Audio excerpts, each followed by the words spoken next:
겁니다. 우리 사무엘하 17장 1절에서 14절까지 말씀입니다. 사무엘하 17장 1절에서 14절까지 말씀 한 절씩 교독합니다. 제가 먼저 읽습니다. 아히도벨이 또 압살롬에게 이르되 이제 내게 사람 12,000명을 택하게 하소서. 오늘 밤에 내가 일어나서 다윗의 뒤를 추적하여 그가 나로 힘이 빠졌을 때에 기습하여 그를 무섭게 하면 그와 함께 있는 모든 백성이 도망하리니 내가 다윗 왕만 쳐죽이고 모든 백성이 당신께 돌아오게 하리니 모든 사람이 돌아오기는 왕이 찾는 이 사람에게 달렸습니다. 그리하면 모든 백성이 평안하리이다 하니 압살롬과 이스라엘 장로들이 다 그 말을 옳게 여기더라. 압살롬이 이르되 아렉 사람 후세도 부르라. 우리가 이제 그의 말도 듣자 하니라. 후세가 압살롬에게 이르되 압살롬이 그에게 말하되 아히도벨이 이러이러하게 말하니 우리가 그 말대로 행하랴. 그렇지 아니하거든 너는 말하라 하니 후세가 압살롬에게 이르되 이번에는 아히도벨이 베푼 계략이 좋지 아니하나이다 하고 또 후세가 말하되 왕도 아시거니와 왕의 아버지와 그의 수종자들은 인성사라. 그들은 들에 있는 곰이 새끼를 빼앗긴 것 같이 격분하였고 왕의 부친은 전쟁에 익숙한 사람인즉 백성과 함께 자지 아니하고 지금 그가 어느 굴에나 어느 곳에 숨어 있으리니 혹 우리 중에 몇이 먼저 엎드려지면 그 소문을 듣는 자가 말하기를 압살롬을 따르는 자 가운데서 패함을 당하였다 할지라. 비록 그가 사자 같은 마음을 가진 용사의 아들일지라도 낙심하리니 이는 이스라엘 무리가 왕의 아버지는 영웅이요 그의 추종자들도 용사인 줄 아니니라. 나는 이렇게 계략을 세웠나이다. 온 이스라엘을 단부터 브엘세바까지 바닷가에 많은 모래같이 당신께로 모으고 친히 전쟁에 나가시고 우리가 그 만날 만한 곳에서 그를 기습하기를 이슬이 이 땅에 내림같이 우리가 그의 위에 덮여 그와 그 함께 있는 모든 사람을 하나도 남겨주지 아니할 것이요. 또 만일 그가 어느 성에 들어오면 온 이스라엘 백성이 밧줄을 가져다가 그 성을 강으로 끌어들여서 그 곳에 작은 돌 하나도 보이지 아니하게 할 것이니 다음에 같이 읽습니다. 압살롬과 온 이스라엘 사람들이 이르되 아렉 사람 후세의 계략은 아히도벨의 계략보다 낫지 아니 이는 여호와께서 압살롬에게 화를 내리사 하사 아히도벨의 좋은 계략을 물리치라고 명령하셨습니다. 아멘.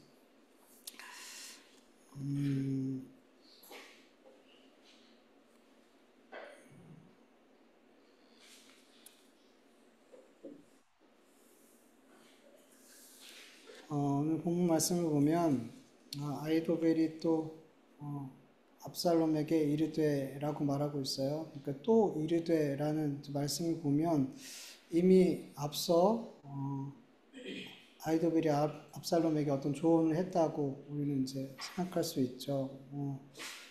우리가 읽지 않았지만 사무엘 16장 20절에서 23절을 보면 압살롬이 예루살렘에 입성한 뒤에 아히도벨에게 너는 어떻게 행할지 계략을 우리에게 가르치라 이렇게 이야기한단 말이죠. 그래서 아히도벨이 예루살렘에 입성한 압살롬에게 가장 첫 번째로 가르친 계략이 뭐냐면 다윗 왕이 왕궁에 남겨둔 후궁 10명과 백성들이 보는 앞에서 동침하라는 거였어요. 그래서 압살롬은 그 계략을 따라 옥상에 장막을 치고 백성들이 보는 앞에서 다윗의 후궁들과 동침을 하게 되죠. 여러분 여기서 얻게 되는 유익이 뭘까요? 이 일을 행함으로 얻게 되는 유익이 뭘까요? 사무엘하 16장 21절을 보면 아히도벨이 압살롬에게 말하였다. 후왕이 왕궁을 지키라고 남겨둔 후궁들과 동침하십시오. 그렇게 임금님께서 후왕에게 미움받을 일을 하였다는 소문을 온 이스라엘이 들으면 임금님을 따르는 모든 사람이 더욱 힘을 낼 것입니다. 이렇게 이야기를 해요.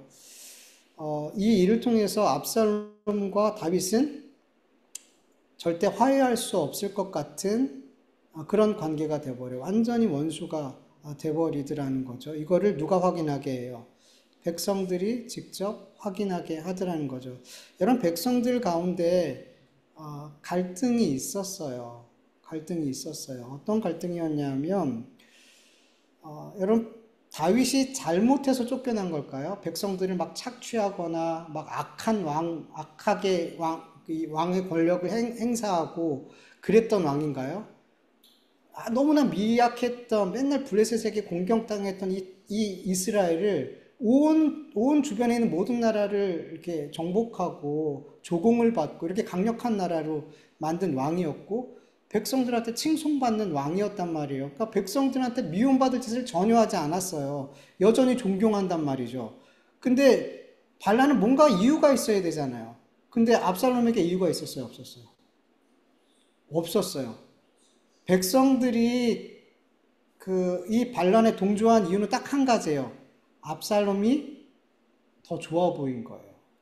다윗보다 압살롬이 더 좋은 왕처럼, 그런 걸 누가 만들었어요? 그런 어떻게 훔쳤다라고 말하잖아요. 그렇게 내가 다윗보다 좋은 왕이라는 이런 프레임을 탁 만들었더라는 거죠.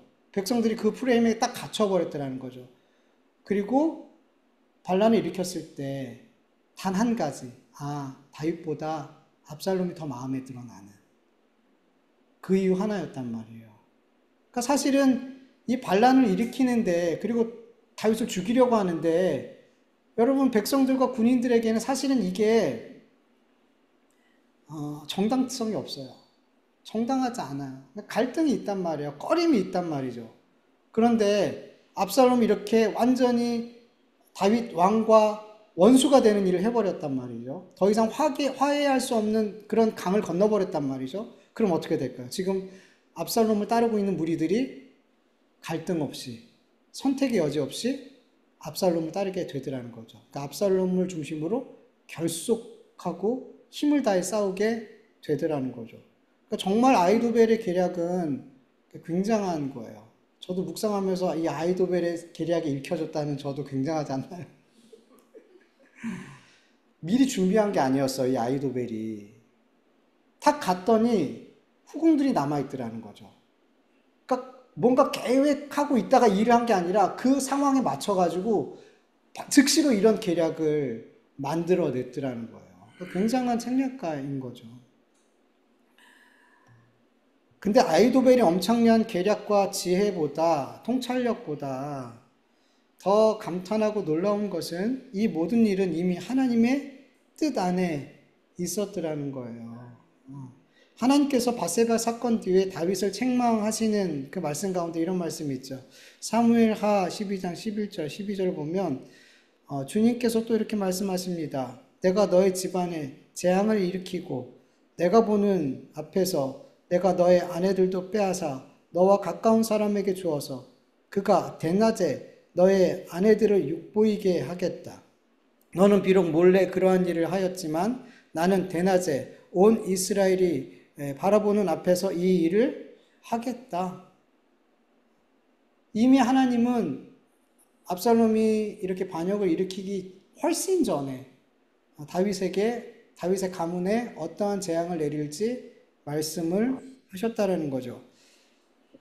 아히도벨이 엄청난 지혜와 지식과 책략과 그리고 사람의 그 마음을 꿰뚫어 보고 정세를 읽는 이런 놀라움이 있어도 이 모든 통찰력과 지혜, 이 모든 것이 하나님의 계획의 일부였더라는 거죠. 그냥 아히도벨이라는 이 놀라운 사람조차도 하나님의 뜻을 이루는 계획의 일부인 거예요. 일부인 거예요. 여러분, 온 세상이 그리고 모든 사람이 하나님의 손 아래에 있어요.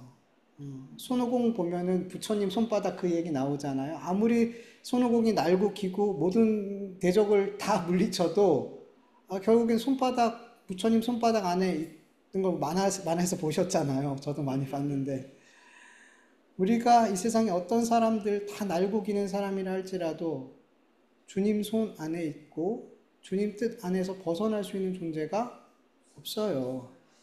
여러분, 사무엘의 어머니 한나가 이런 고백을 해요. 사무엘상 2장 6절에서 10절, 길지만 제가 읽을게요. 여호와는 죽이기도 하시고 살리기도 하시며 스올에 내리기도 하시고 거기서 올리기도 하시는도다.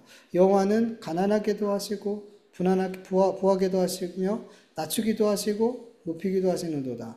가난한 자를 진토에서 일으키시며 빈궁한 자를 거름더미에서 올리사 귀족들과 함께 앉게 하시며 영광의 자리를 차지하게 하시는도다. 땅의 기둥들은 여호와의 것이라. 여호와께서 세계를 그것들 위에 세우셨도다. 그가 그의 거룩한 자들의 발을 지키실 것이요 악인들은 흑암 중에서 잠잠하게 하시리니 힘으로는 이길 사람이 없음이로다. 여호와를 대적하는 자는 산산이 깨어질 것이라. 하늘에서는 우레로 그들을 치시리로다. 여호와께서 땅 끝까지 심판을 내리시고 자기 왕에게 힘을 주시며 자기 기름 부음을 받은 자의 뿔을 높이시리로다. 아멘. 아무리 길고 나는 사람이라 할지라도 하나님께서 그를 가난하게 하실 그 작정을 하시면 아무리 부유해도 가난해지고 아무리 가난해도 하나님께서 부유하게 하시면 그는 부유하게 돼요.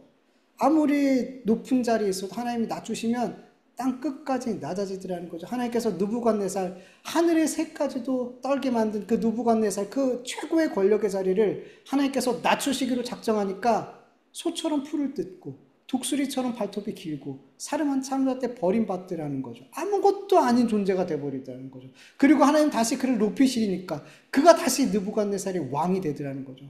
하나님이 얼마든지 높이고 낮추고 죽이고 살리고, 그러니까 하나님이 모든 것을 주관하신다는 것을 우린 믿어야 될 줄 믿습니다.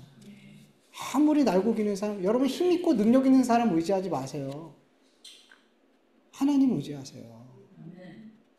그 의지하는 그 사람, 하나님이 낮추고 높이고 살리고 죽이는 수 있는 분이 하나님이에요.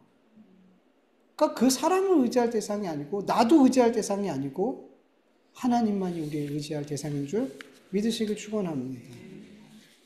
오늘 본문 말씀 보면은 아히도벨은 반란을 완벽하게 성공하기 위해서 누굴 죽여야 되는 거예요? 다윗을 죽여야 되는 거죠. 그래서 다시 좋은 계획을 압살롬에게 가르쳐요. 오늘 본문 1절에서 3절 세 번역으로 보면 아히도벨은 압살롬에게 또 이와 같이 말하였다. 부디 내게 12,000명을 뽑아서 출동하여 오늘 밤으로 당장 다윗을 뒤쫓도록 허락하여 주십시오. 그가 지쳐서 힘이 없을 때에 내가 그를 덮쳐서 겁에 질리게 하면 그를 따른 모든 백성이 달아날 것입니다. 그때 내가 왕만을 쳐서 죽이면 됩니다. 그렇게만 되면 내가 온 백성을 다시 임금님께로 돌아오게 할 수 있습니다. 아내가 남편에게 돌아오듯이 백성이 그렇게 임금님께로 돌아올 것입니다. 임금님께서 노리시는 목숨은 오직 한 사람의 목숨입니다. 나머지 백성은 안전할 것입니다. 아멘. 아멘. 여러분, 너무 훌륭한, 너무나 완벽한 작전이에요. 다윗만 죽이고 다윗을 따르는 모든 백성을 압살롬은 품게 만드는 거예요. 그러면 온 이스라엘 백성들에게 인정받는 왕이 되는 거예요. 그리고 이 말을 들은 모든 장로들과 지도자들과 압살롬까지 다 이 계획 참 좋다, 좋은 계략이라고 이제 말을 했어요. 이제 이거를 실행만 하면 돼요. 아히도벨에게 12,000명을 주고 그날 밤에 다윗을 쫓게 하면 이 모든 계획대로 될까요, 안 될까요? 돼요. 너무 좋은 계획이에요. 그런데 압살롬이 갑자기 누굴 불러요? 다윗의 친구 후세를 부르더라는 거죠. 그리고 후세의 말도 한번 들어보자 라는 거예요. 그리고 후세에게 아히도벨이 이렇게 계획을 했는데 그 계획이 옳은지 너 한번 판단해 봐. 그리고 만약에 아히도벨의 계략이 옳지 않으면 네 생각도 한번 말해봐 라고 말할 수 있는 기회를 굳이 그를 불러가지고, 그 자리에 없었거든요. 그 중요한 회의 자리에. 근데 그를 굳이 불러가지고 이야기를 해보라는 거죠. 여러분, 왜 압살롬이 갑자기 후세를 부른 걸까요? 하나님 부르게 하셨어요. 당연하죠. 압살롬은 이번 전쟁이 중요했을까요? 안 중요했을까요? 너무 중요하죠. 이 전쟁을 이기면 완벽하게 성공하는 거예요. 그래서 어떻게 해요? 굉장히 신중하게 이 전쟁을 준비하고 있더라는 거죠. 그래서 책략에 있어서는 아히도벨과 후세는 비교가 안 돼요. 후세는 한참 떨어지는 사람이에요. 그럼에도 왜 불렀냐면 그는 누구에 대해서 잘 알아요. 다윗에 대해서. 친구였기에, 그리고 그에게 조언한 조언자였기 때문에 그의 말을 듣는 것도 어쩌면 도움이 될 수도 있겠다라는 생각이 있었던 거죠. 그러니까 모든 이야기를 들어보고 싶었던 거예요. 그 말은 곧 굉장히 이번 전쟁에 있어서 신중했더라는 거예요. 예.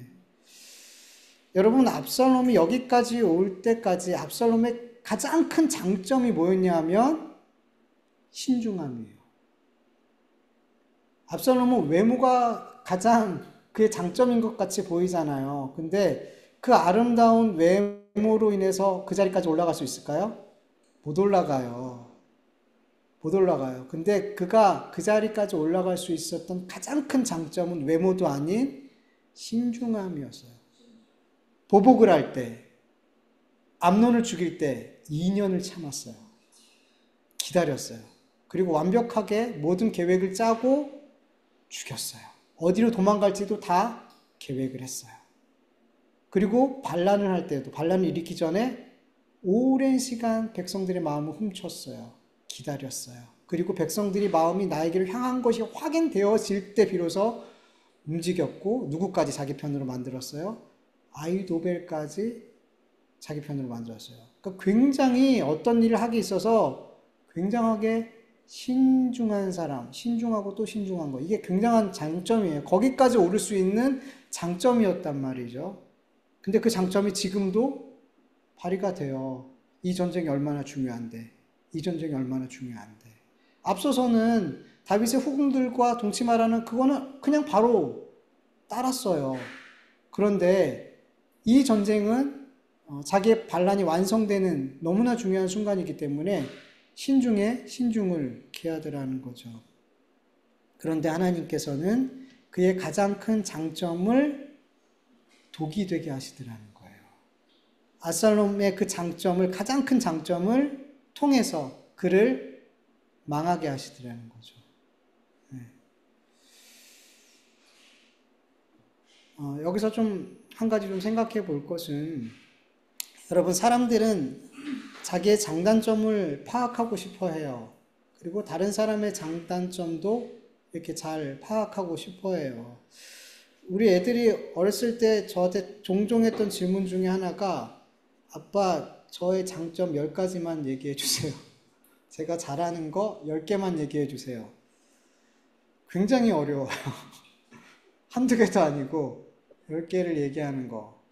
자기가 못하는 거, 단점을 얘기하라 그러면 막 생각나는 게 너무 많아요. 막 10개도 100개도 얘기할 수 있을 것 같은. 너무 막 생각이 나는데, 장점을 얘기해라 그러니까 10개를 얘기하라니까 막 만들어내야 되는 거예요. 뭐 저만 그런가요? 여러분들, 자녀분들이 엄마, 내 장점 10가지만 얘기해봐. 막 술술 나오세요? 정말 좋은 자녀를 두신 것 같아요.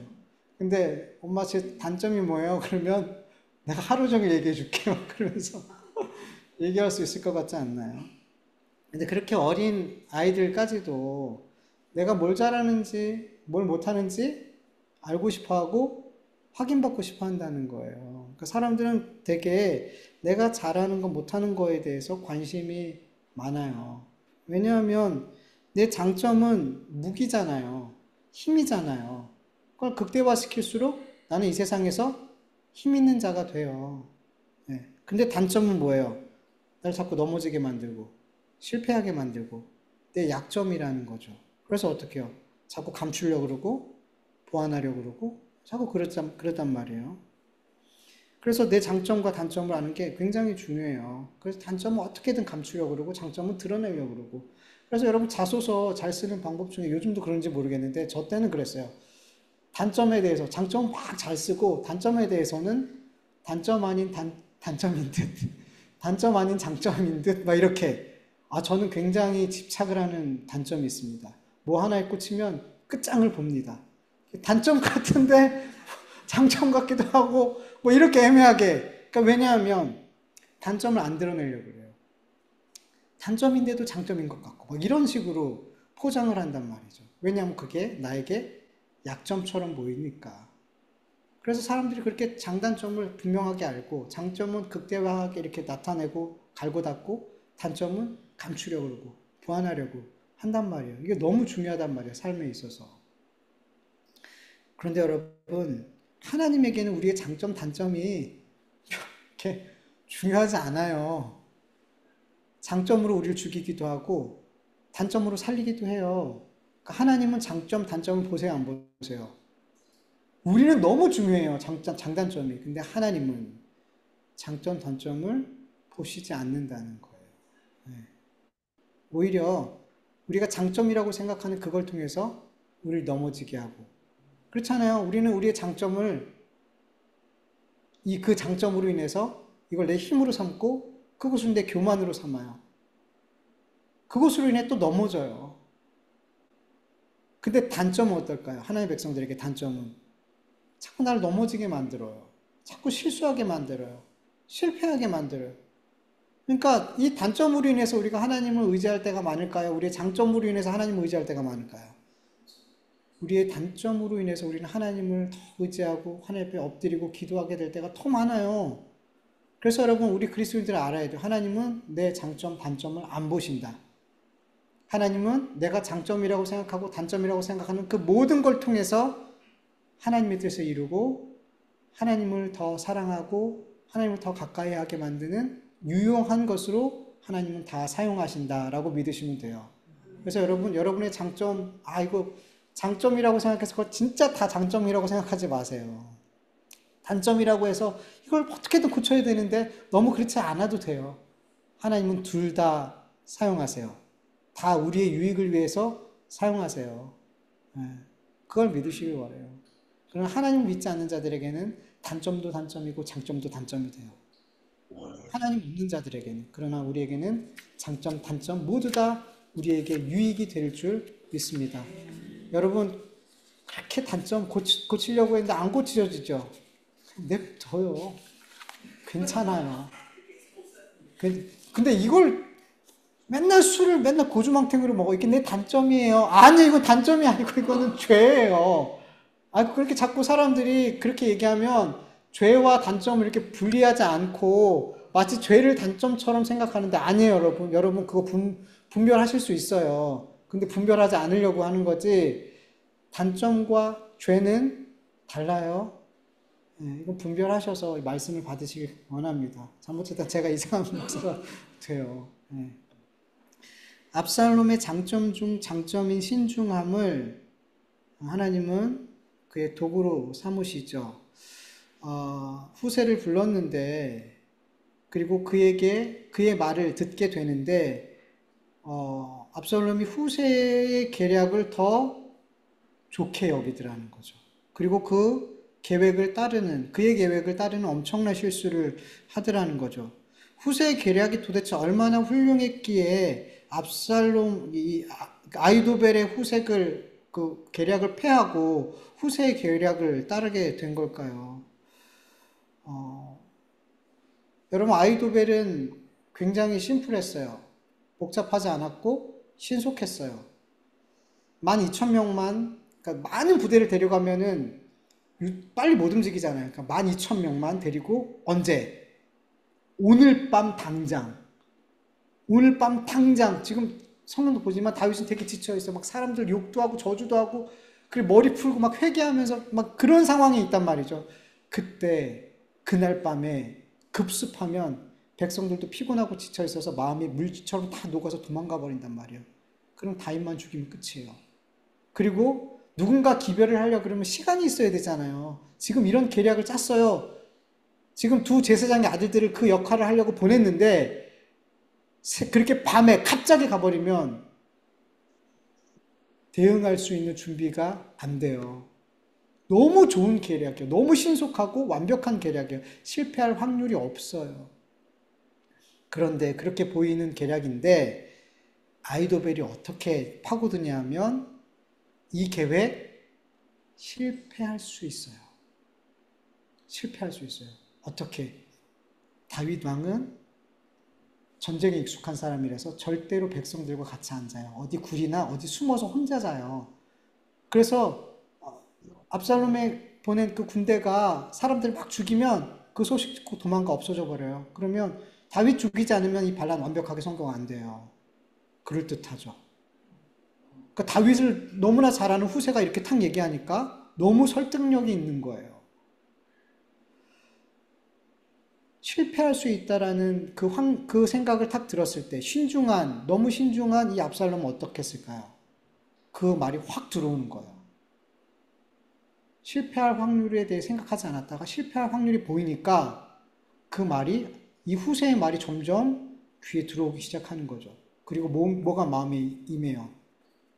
두려움. 실패할 수 있다라는 그런 두려움이 없었는데 실패할 수 있다라는 두려움을 후세가 심어준 거예요. 그리고 나서부터는 그 후세가 하는 모든 계략들이 더 귀에 들어오게 되는 거죠. 그러면서 마치 그림을 그리듯이 이야기를 해요. 부엘세바부터 바다까지 바닷가의 모래와 같은 그 모든 군대를 다 왕에게 모으세요. 그리고 이슬이 내리듯이 다윗과 온 백성들 그 위에 덮어서 몰살시키세요. 그리고 혹 다윗이 어떤 성으로 도망가면 온 이스라엘이 밧줄로 그 성을 묶어서 바다로 끌고 가서 수장시켜버리세요. 막 눈에 그려지죠. 이 말은 실패할 것 같지 않아요. 왜냐하면 압도적으로 군사가 우위에 있기 때문에 온 이스라엘 백성들이 지금 소수의 다윗과 그를 따르는 사람들과 싸우면 상대가 안 되거든요. 그러니까 이슬이 땅에 덮이듯 덮으면 다 죽어버리거든요. 그리고 놀라운 거는 이 전쟁의 중심에 누가 있으라는 거예요. 압살롬 당신이 있으면 돼요. 당신이 인도해요. 당신이 이 전쟁에서 승리하세요. 라고 말하더라는 거죠. 여러분, 아이도벨은 누가 다윗을 죽이러 간대요? 자기가. 왕이 아닌 나에게 주세요. 내가 죽일게요. 여러분, 이전에 요압 군대 장관이 암논과 전투할 때 성을 거의 정복했어요. 그 다음에 암몬의 성을 완벽하게 정복하지 않고 누굴 불렀는지 아세요? 다윗을 불렀어요. 왕이셔. 이제 거의 다 정복했어요. 그러니까 당신이 정복하세요. 혹시 제가 끝까지 이 성을 정복했다가 이 성이 저의 이름으로 불릴까봐, 제가 영광 받을까봐 저 두려워요. 그러니까 당신이 오셔서 정복하세요. 그래서 다윗이 와서 정복했거든요. 여러분, 압살롬이 반란을 시작했어요. 근데 완성은 누가 해버려요? 다윗을 죽이는 아히도벨이 이 반란의 완성을 해버리더라는 거죠. 그럼 돼요, 안 돼요?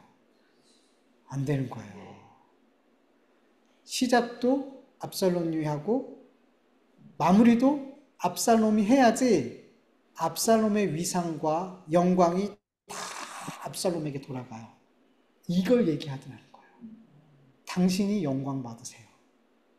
당신이 시작했으니 당신이 끝까지 완성해서 당신이 영광 받으세요.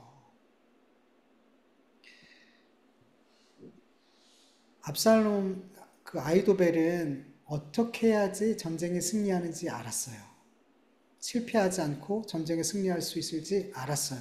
근데 하나님께서 후세에게 지혜를 주셔서 왕과 그를 따르는 추종자들의 마음이 어떠했는지를 알게 했어요. 실패에 대한 두려움이 있다라는 그 두려움을 자극했고 교만함을 자극했어요.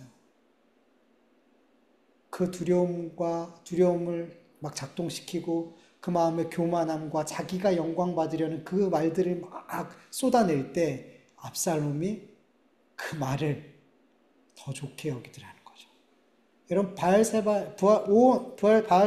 바알세바에서부터 단까지 모든 군대를 모으려면 시간이 걸리죠.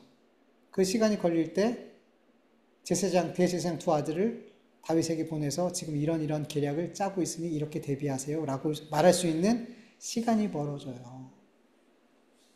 그래서 도망을 가게 되죠. 그래서 살 수 있었던 거예요. 밤에 급습했으면 죽었어요. 근데 이 좋은 계획을 압살롬이 물리치고 내가 영광 받아야지. 그리고 내 힘으로 끝내야지. 그리고 중요한 것은 듣는 모든 자들이 후세의 계획이 좋다라고 여겨졌더라는 거예요. 다 같이.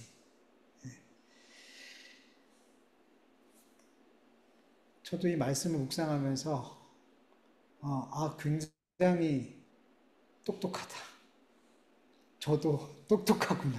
이 계략이 일커지네. 그러니까 제가 이렇게 왜 얘기하냐면, 그러니까 제가 이 모든 걸 상상해 봤어요. 이게 어떻게 이게 좋은 계략이 될지. 그러니까 이게 답이 아니라는 거예요. 그러니까 더 다른 깊은 내용이 있을 수 있어요. 근데 제가 이 말씀을 묵상할 때 이렇게 묵상이 됐어요. 그래서 이런 유익이 있었겠구나라고 제가 묵상해서 말씀드리는 거예요. 그러니까 그냥 제가 드리는 말씀조차도 사실 굉장히 맞잖아요. 근데 더 좋은 뜻이 있을 수도 있어요. 더 놀라운 계획이 이 안에 포함되어 있을 수 있어요. 근데 제가 묵상할 때만 해도 이 정도만 묵상해도 굉장히 아이도벨의 계획이 좋은 계획이에요. 후세의 계획은 별로 좋지 않은 계획이에요. 그러나 하나님이 후세에게 지혜를 주셔서 그렇게 압살롬과 사람들의 마음에 있는 그런 것들을 작동하게 하나님께서 지혜를 주셔서 그렇게 움직이게 됐더라는 거죠. 여러분 아무리 똑똑하고 지혜롭고 경험이 많고 능력이 있어도요, 여러분 하나님이 무너뜨리려고 작정하시면, 하나님이 징계하시려고 작정하시면 사람들이 어리석어져요. 압살롬은 굉장히 신중한 사람이었어요. 그 장점이 단점이 돼요. 하나님이 하시고자 한다면. 그래서 여러분 주변에 평소에 되게 똑똑하고 판단 잘하고 분별 잘하는 사람이 되게 이상한 결정을 해요. 그리고 사람들의 말도 잘 안 들어요. 그러면 우리는 판단해야 돼요. 딱 분별해야 돼요. 하나님이 지금 저 사람을 지금 무너뜨리기로, 징계하시기로 작정하셨구나. 그리고 어떤 공동체, 굉장히 좋은 공동체였는데 그 공동체가 자꾸만 요즘 집단 이성 하는데 집단적으로 굉장히 잘못된 판단을 막 하고 잘못된 선택을 막 하고 있단 말이에요.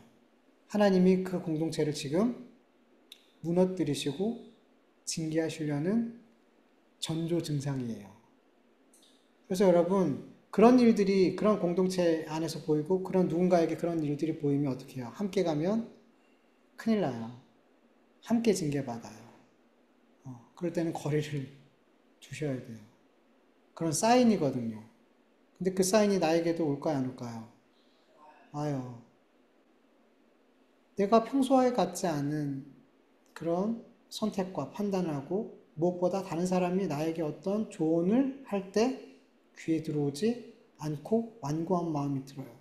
그거는 하나님이 지금 나를 징계하시려는 준비 작업이에요. 근데 안타깝게 잘 안 보이죠. 하나님 나를 징계하려 하실 때, 작정하셨을 때 다른 사람의 그 말이 안 들려요. 말씀도 안 들려요. 고집스러워요. 그리고 자꾸 잘못된 판단을 해요. 하나님 징계하려 하실 때 어떻게 해요? 어쩔 수 없죠. 깨지고 무너지고 그리고 회개하고 돌이켜야죠. 근데 이런 말씀을 들으면 기억하셔야 돼요. 자꾸 다른 사람이 나한테 너 이전 같지 않아. 너 왜 그런 결정해? 이런 얘기를 하시면 엎드리셔요. 내가 지금 내 마음이 지금 완고해지고 있구나. 내가 지금 뭔가 분별을 잘못하고 있구나. 판단을 잘못하고 있구나. 내가 지금 하나님 앞에 회개해야 될 게 뭐가 있지? 내가 지금 뭔가 잘못하고 있지라고 엎드리시길 간절히 원합니다. 그리고 다른 사람에게도 그런 모습이 보이면 한 발씩 떨어져서 기다리는 게 아니에요. 요나처럼 니느웨 언제 망하나 이렇게 게 아니라 뭐 하는 거예요? 어차피 얘기해도 안 들리거든요. 그렇게 하나님께 귀를 막으시면 안 들리거든요. 그럴 땐 어떻게 해요? 기도하는 거죠. 하나님 도와주세요. 도와주세요. 지금 안 들리고 지금 다른 때와 같이 계속 잘못 판단하고 잘못된 길을 가고 있어요. 하나님 도와주세요. 불쌍히 여겨주세요. 그리고 혹 넘어질지라도 그 넘어졌을 때 이것이 하나님의 은혜인 것을 깨닫게 해주세요. 돌이키게 해주세요. 이렇게 그를 위해서 또 그 공동체를 위해서 기도할 수 있는 저와 여러분 되기를 간절히 축원합니다. 우리 같이 잠깐 말씀을 기억하면서 기도하죠.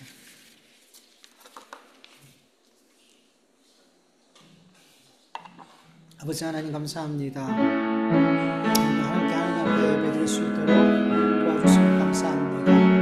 하나님 우리 예배를 우리의 찬송과 기도를 기쁘게 함양해 주셨을 줄 믿습니다. 기쁨을 이기지 못할 그 기쁨이 하나님 앞에 있고 또한 그 기쁨이 우리 온 성도 한 사람 한 사람과 그 가정과 일터에 임해서 하나님으로 인하여 기쁘고 감사한 일이 넘쳐날 수 있는 한 주간 되어질 수 있도록 주님 은혜 베풀어 주시옵시길 간절히 원합니다. 아버지 하나님 오늘도 하나님의 말씀을 들었습니다. 이 말씀이 우리의 마음에 담아지고 잘 박힌 모처럼 우리의 마음에 박혀서 우리가 살아가는 동안 아버지 하나님 중간중간 꼭 필요한 순간순간 이 말씀들이 떠올라서 아버지 우리를 옳은 길로 좌우로 치우치지 않고 주님의 뜻과 주님의 바르신 그 말씀 위에 아버지 잘 따라갈 수 있는 아버지 은혜를 베풀어 주시옵시기를 간절히 원하오니 하나님 도와주시옵소서. 은혜 베풀어 주시옵소서. 이번 한 주간도 살아갈 때에 내 욕심, 내 계획, 내 원함이 아니라 하나님이 무엇을 원하는지, 하나님 무엇을 기뻐하시는지 말씀 붙들고 기도하는 가운데 하나님의 그 뜻을 따라 살아갈 수 있는 우리의 삶이 되게 하여 주시옵시고 이 한 주간도 우리의 가정과 우리의 일터와 우리의 자녀들과 부모들과 아버지 하나님 모든 관계와 그리고 우리의 일터와 그 일하는 모든 일들 속에 그리고 우리의 교회와 이 나라 이 민족 위에 주님 함께하여 주시고 붙드시고 동행하여 주시옵소서. 감사하며 예수님의 이름으로 기도합니다. 아버지 하나님 감사합니다. 오늘도 우리에게 은혜 베풀어 주시사 예배의 자리에 나와 함께 찬송 드리고 기도 올려드리고 예배하게 하심을 감사합니다. 하나님의 기쁨이 우리의 기쁨 되게 하여 주시옵소서. 한 주간 동안 우리의 삶과 가정과 일터와 교회와 이 나라 이 민족 위에 주님 부으신 기쁨으로 평강으로 강력한 능력으로 살아갈 수 있는 은혜 베풀어 주시옵시고 실패하고 좌절하고 무너지지 않도록 도와주시옵시고 말씀과 옳은 삶을 순종의 삶으로 다음 주에 이 자리에 나올 때 감사로 충만할 수 있도록 도와주시옵시고 삶의 재물을 잔뜩 갖고 주님 앞에 영광 돌리게 하여 주시옵소서.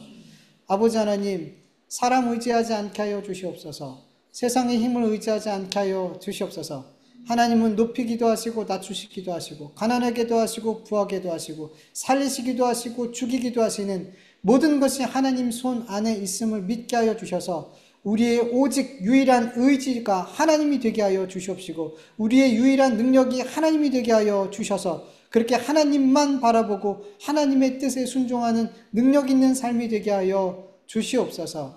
아버지 하나님 이 시간 귀한 예물 하나님 앞에 올려드립니다. 이 예물이 우리의 믿음의 예물, 사랑과 섬김의 예물이 되게 하여 주시옵소서. 모든 것을 주님이 주셨습니다. 모든 것이 주님께로 왔고 또 주님 뜻대로 쓰여져야 될 줄 믿사오니 아버지 하나님 이 귀한 예물이 하나님의 뜻과 선하심을 따라 바르게 잘 사용되어 줄 수 있도록 도와주시옵시고 우리 성도들 가장 필요한 것, 이 시간 우리 내일에 가장 필요한 것들 하나님이 가장 좋은 것으로 공급하여 주시옵소서. 이제는 우리 주 예수 그리스도의 은혜와 하나님의 다하심이 없는 사랑하심과 성령님의 인도하심과 교통하심이 모든 것을 주관하시는 모든 것이 주님의 손 아래 있음을 믿고 살아가기를 원하는 하나님의 자녀들 머리 위에 그 가정과 일터 위에 교회 위에 이 나라 이 민족 위에 영원토록 함께할지어다. 아멘.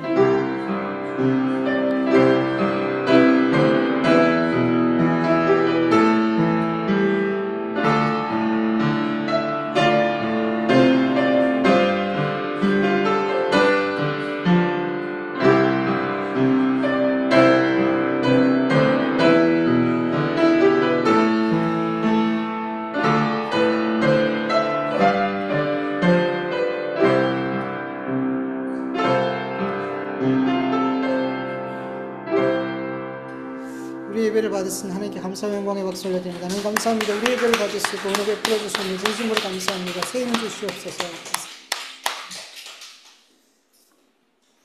예배 마쳤습니다. 다음 주는 지송대 집사님 또 부탁드립니다.